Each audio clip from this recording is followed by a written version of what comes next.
Masalah celaka dan bahagianya seseorang termasuk rizki dan kapan di mana akan mati disebutkan dalam hadis awal penciptaan manusia itu dari darah kemudian segumpal darah dari air mani, segumpal darah, segumpal daging sampai ditiupkan roh. Kemudian saya itu adalah tentang rizkinya, tentang apakah dia sengsara atau bahagia. Jadi kalau sudah yang ini yang ditulis di Lauhul Mahfuz ini sengsara dan bahagia tidak akan berubah. Tidak akan berubah. Akan tapi ketahuilah itu rahasia Allah. Anda tidak tahu itu semuanya. Jangan sok tahu.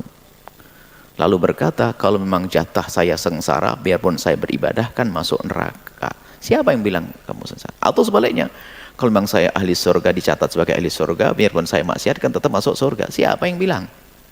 Siapa yang bilang dirimu masuk ahli surga? Nggak ada. Disembunyikan itu oleh Allah. Dan termasuk ajal disembunyikan oleh Allah itu kan kasih sayang Allah. Kemudian Allah memberikan berita akal. Ajal disembunyikan. Padahal sudah jelas si fulan akan mati di sini. Atau di mana? Akan mati di situ.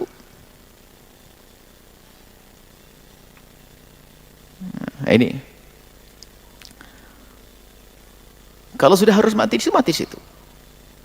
Ajal. Kalau harus mati saat itu mati. Rizki pun demikian. Nggak ada yang berubah. Itu di mata Allah, bukan kita. Dan itu kan kasih sayang Allah. Coba kalau Anda dikasih tahu bahwasanya Anda mati tahun depan. Tahun depan aja deh, nggak usah sebesok. Tahun depan, bulan Maulid, tanggal 16 Maulid, engkau akan mati. Hari ini sudah demam Anda. Alhamdulillah nggak dikasih tahu sama Allah. Biarpun ada di antara kita yang matinya esok hari. Lupa, Allah beri. Bahkan termasuk rizki Anda, kefakiran itu kalau sudah dikasih tahu oleh Allah. Tahun 2000, tahun 1445 atau 2000 ini engkau akan fakir. Biarpun sekarang kaya raya sudah demam dia. Sudahlah. Allah sembunyikan, jangan sok tahu. Tidak berubah kalau ahli neraka, ahli neraka. Cuman siapa yang bilang Anda ahli neraka? Kan juga Allah memberikan rambu-rambu dan tanda-tanda. Rambu-rambunya jalan. Ada jalan dan ada tanda jalan. Maka kalau ahli surga tentu jalannya ke jalan surga. Apa itu jalan surga? Ada itu. Kamu ahli surga belum? Enggak tahu. Coba, siapa yang tahu ahli surga? Hanya yang diketahui ahli surga dan Nabi SAW. Ahli surga. Dan hamba-hamba yang disebut Nabi minal asyrul mubasysyirina bil jannati, beberapa orang yang disebut sebagai ahli surga, ada tambahan Sayyidah Fatimah, Sayyidina Hasan, Sayyidina Husain. Itu kan kabar dari Nabi. Sekarang kan tidak ada berita dari Nabi. Siapa yang menjamin ahli surga? Ahli surga, ahli surga? Enggak ada. Lalu saya ini ahli apa? Ya, dilihat kamu tuh lagi ke jalan mana, kan ada dua jalan, najdain, ada dua jalan, jalan surga, jalan neraka. Terus tanyakan, kamu mau kemana ini? Saya pengen ke surga. Lah kok belok kiri? Kenapa? Mabuk, tidak sholat, dolim sama istri, ya itu jalur kiri. Kalau jalan surga jalannya ada, sudah Allah titik. Apakah sampai nggak sampai bukan urusanmu, tapi kalau memang kamu rindu surga itu jalan kebaikan, silaturahim, sholat, puasa, ibadah, ngaji kayak begini. Kullun muyassarun lima khuliqalah. Kalau memang ahli surga, maka hidupnya akan Allah mudahkan untuk ke arah surga. Ya ini, ada orang nasibnya maksiat, biarpun nggak disengaja jadi maksiat terus, yaitu memang jatahnya ke sana. Itu pun tidak boleh kita pastikan, bisa saja ujungnya tobat nanti. Maka ini bukan urusanmu, urusan Allah. Jangan sok jadi Tuhan. Disembunyikan ini semuanya. Tidak, ini urusan Allah, nggak ada yang tahu. Maka apa? Jalanilah sesuai dengan kesadaran akalmu dan petunjuk syariat Nabi Muhammad, baru benar. Dalam urusan kebiasaan pun nggak boleh kita. Hanya orang gila yang mengandalkan tentang takdir tadi itu. Ada makanan enak sate di sini, yang lain pada makan, tak tanya dia sok gaya beriman dengan takdir. Kalau memang jatahku kenyang, pasti aku kenyang, biarpun aku tidak menggerakkan tanganku. Lapar sampai mati kau. Hanya orang bodoh itu. Ambil gerakan tanganmu, makan, selesai. Ada orang gampang ngomong, ini kan takdir. Kenapa kamu kok maksiatkan takdir? Kenapa kamu Oh iya, ambil palu, jidatnya, cok. Bilang, kenapa kamu kalau aku? Takdir, gitu saja. Orang ajar dia main-main takdir. Menghindar dong. Kalau ini bahaya, menghindar. Kan orang cerdas. Urusan lahir dan batin itu sama.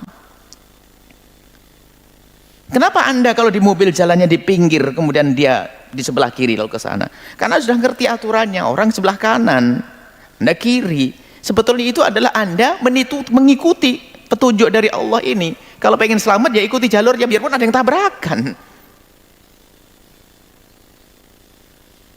Padahal kalau akalmu sehat yang ngikuti, hanya orang gila saja di tengah. Oh, kalau memang saja saya nggak bakal mati, pasti bakal hidup terus. Di tengah jalan petentang mati kau. Jadi jangan main itu urusan Allah. Maka ikuti petunjuk akalmu, pemahaman akalmu sesuai dengan petunjuk sunnatullah dan syariat Nabi Muhammad SAW. Nah ini, jadi kalau takdir di hadapan Allah nggak berubah, sudah ahli neraka, ahli neraka.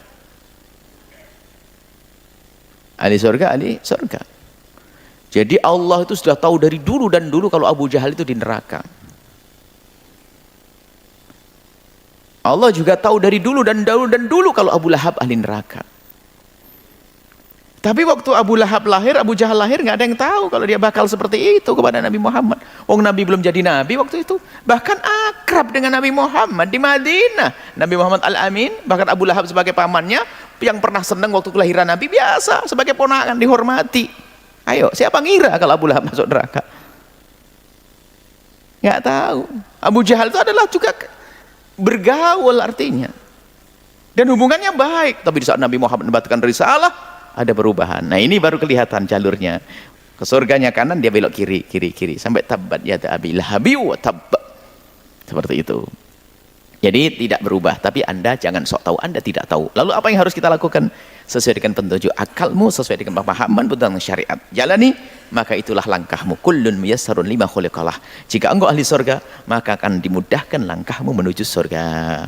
Kemudian lihat, termasuk diantaranya, saya bermaksiat. Tanda ahli surga adalah kalau bermaksiat, tobat. Kan ada pintu maaf. Tapi tanda ahli neraka siapa? Maksiat tambah sombong. Gitu aja. Ngajak orang lagi, bangga lagi, ya sudah sampai mati seperti itu. Su'ul khotimah, ahli neraka. Jadi tidak berubah di mata Allah, di hadapan Allah. Adapun di hadapan kita seolah-olah berubah. Sebenarnya bukan berubah karena kita tidak tahu setelah itu. Anda lapar, pengen kenyang, Anda lapar jam 1 Anda lapar, jam 2 Anda makan, jam 3 Anda kenyang. Kalau dalam bahasa manusia, Anda lapar jam 1, lalu Anda makan jam 2, maka seolah-olah menurut Anda, karena saya makan, saya kenyang. Itu kan di mata kita. Sebelum makan kan lapar, setelah makan kita kenyang, itu di mata kita. Tapi Allah sudah tahu ini bakal kenyang. Bahkan hari ini Allah sudah tahu dari dulu dan dulu, kalau Anda ini punya anak, satu anak, ini si ibu-ibu satu punya anak 10, alim semuanya, soleh semuanya. Allah sudah tahu. Biarpun Anda belum kebayang, saya biaya mondoknya nanti gimana, dedeknya gimana. Oh enggak, Allah sudah tahu apa yang akan terjadi. Jadilah hamba yang sesungguhnya, jangan sok jadi Tuhan. Urusan takdir memang sudah ditentukan Allah dan tidak berubah. Tapi lihat, di mata kita ada hal-hal yang seolah-olah berubah, tapi sebenarnya bukan perubahan, tapi itu bagian dari takdir. Usahamu bukan berubah takdir, tapi bagian daripada takdir. Doamu bukan berubah takdir, tapi bagian daripada takdir. Usahaku, aku mengambil sate, nasi, itu usahaku, bagian daripada takdir.